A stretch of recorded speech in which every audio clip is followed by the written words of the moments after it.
Bonjour à tous, j'espère que vous allez bien. Je suis ravie de vous retrouver. Pour ceux qui ne me connaissent pas, je suis Santadine et je suis heureuse et très contente de vous accueillir sur cette chaîne. Quand on est parent, communiquer avec un adolescent n'est pas toujours très facile. En ce qui me concerne, moi j'ai une adolescente et j'apprends encore à bien communiquer avec elle. Et aujourd'hui, j'avais envie de partager avec vous 6 conseils pour bien communiquer avec un adolescent.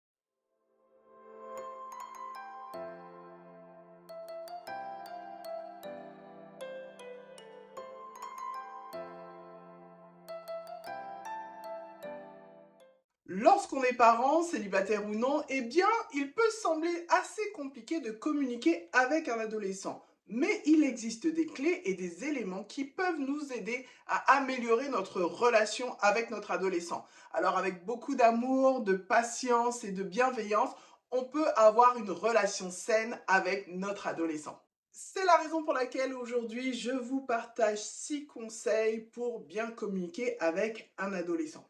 Le premier conseil, il s'agit de l'écoute active. Un adolescent a besoin d'être écouté. Très souvent, l'erreur qu'on fait en tant que parent, c'est qu'on parle beaucoup et on écoute peu. Et la Bible nous dit, soyez prompt à écouter et lent à parler. Et notre adolescent a absolument besoin d'être écouté. Même si parfois ça peut nous sembler inintéressant, mais prenez le temps d'écouter parce que ça va vous permettre de mieux connaître les goûts de votre adolescent et d'éviter les plantages au moment des cadeaux de Noël et des cadeaux d'anniversaire.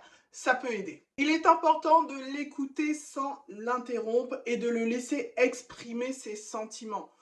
L'adolescent passe par une phase bien particulière, on le sait, il y a les hormones, il y a un tas de choses qui se mélangent dans sa tête et c'est absolument important que nous soyons à l'écoute de ses sentiments. Certains adolescents parlent beaucoup, ce qui est le cas de ma fille, et d'autres parlent moins. Mais quoi qu'il en soit, favorisez un maximum les échanges avec lui, communiquer et écouter, écouter, écouter. Le deuxième conseil, eh bien, c'est l'ouverture d'esprit. Nous devons, en tant que parents, être ouverts d'esprit.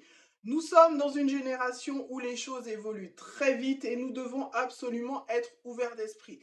Être ouvert d'esprit ne veut pas dire accepter tout et n'importe quoi, mais il faut aujourd'hui être un petit peu plus à l'écoute des tendances du moment.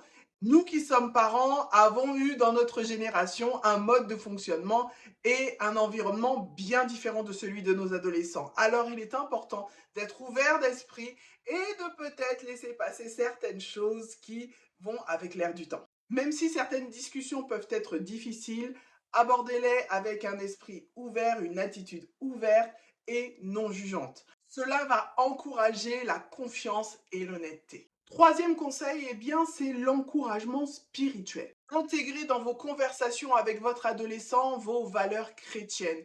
Intégrez également des passages bibliques comme par exemple « Je puis tout par celui qui me fortifie ». Si vous partagez ces choses-là avec votre adolescent, il va être aussi encouragé et prompt à développer sa foi en Dieu. Le quatrième conseil, il s'agit du temps de qualité. Prenez du temps avec votre adolescent. Prenez du temps pour pratiquer avec lui des activités qu'il aime, comme aller au cinéma, faire des promenades, du vélo. C'est important pour vous et pour lui de passer ce temps de qualité ensemble, notamment si votre enfant a pour langage d'amour le temps de qualité. Je fais une petite parenthèse. Il est important et indispensable que vous connaissiez le langage d'amour de votre enfant. Si vous ne le connaissez pas, je vous invite à découvrir le livre sur les langages de l'amour de vos enfants. Et je peux vous garantir que lorsque vous connaissez le langage d'amour de votre enfant, ça facilite énormément votre relation avec lui, qu'il soit enfant, adolescent ou même adulte. Cette parenthèse étant désormais fermée, je vous encourage à prendre du temps, à planifier des temps de qualité avec votre adolescent. Et si par exemple vous avez 2 enfants ou 3 enfants ou peut-être plus, eh bien prenez un temps pour chaque enfant.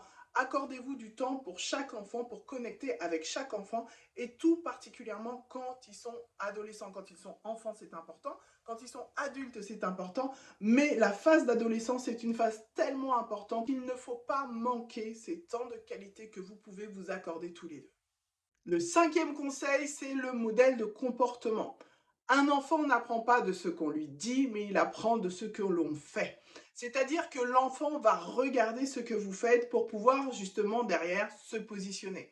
Un adolescent est particulièrement observateur, donc vous devez d'être des modèles de foi, des modèles de résilience, des modèles dans votre comportement de tous les jours. Si nous voulons qu'il évolue dans ce monde dans les meilleures dispositions possibles, eh bien nous devons montrer l'exemple. Si vous êtes quelqu'un de négatif, il y a de fortes chances que votre adolescent soit quelqu'un également de négatif. Par contre, si vous êtes quelqu'un qui est positif, qui a un langage positif, qui fait les choses avec énergie et avec dynamisme, eh bien, il y a de fortes chances que votre adolescent se comporte comme ça. C'est important en tant que parent qu'on soit des modèles pour nos enfants. Sixième et dernier conseil, eh bien, c'est la prière conjointe.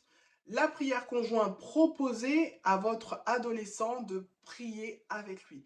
Surtout, ne lui imposez pas. On n'impose pas la foi, on n'impose pas la prière, on n'impose pas les choses de Dieu à notre enfant. On l'instruit, on l'enseigne, on l'encourage, on l'invite. Et c'est ça qui est important. La prière conjointe peut être un grand défi pour les parents des adolescents. Pourquoi? Parce que la plupart du temps, eh bien, l'adolescent n'aime pas prier avec son parent. Surtout, ne le forcez pas à venir prier avec vous, mais proposez-lui des temps de prière. S'il n'a pas envie, laissez-le tranquille, mais rappelez-lui que la porte est ouverte. S'il veut prier avec vous, eh bien que vous restez disponible pour lui. Dans cette période d'adolescence, il peut sembler y avoir une froideur. Si quand votre enfant était petit, il était dynamique, il dansait à l'église, il priait, il chantait, il parlait de Jésus, et que lors de sa rentrée dans l'adolescence, vous voyez que bien, ça a diminué, ne vous inquiétez pas, la graine est plantée et le fruit germera au moment opportun. Pour la petite histoire, eh bien, lorsque mon fils était enfant, il aimait Jésus, il chantait, il rêvait d'être pasteur et d'être rappeur. Et lorsqu'il a grandi, lorsqu'il est devenu adolescent, eh bien, j'ai senti qu'il avait refroidi. Il restait dans son coin à l'église, il ne chantait plus, et il semblait montrer très peu d'intérêt aux choses de Dieu à ce moment-là. Il avait alors 13 ans. Un jour, un pasteur est venu me voir et il m'a dit « Laisse-le tranquille, Dieu qui est son père s'occupera de lui bien mieux que toi. » Pour moi, honnêtement, ça a été très compliqué de le laisser tranquille parce que j'avais envie de le booster, j'avais envie de l'encourager, j'avais envie qu'il retrouve son feu d'enfant pour Dieu, mais j'ai obéi parce que je savais que cette parole venait de Dieu. Lorsque j'ai pris la décision de le laisser tranquille et de le laisser finalement vivre sa foi à sa façon, quelques semaines à peine avoir entamé ce lâcher-prise, eh bien mon fils m'annonçait qu'il allait se baptiser.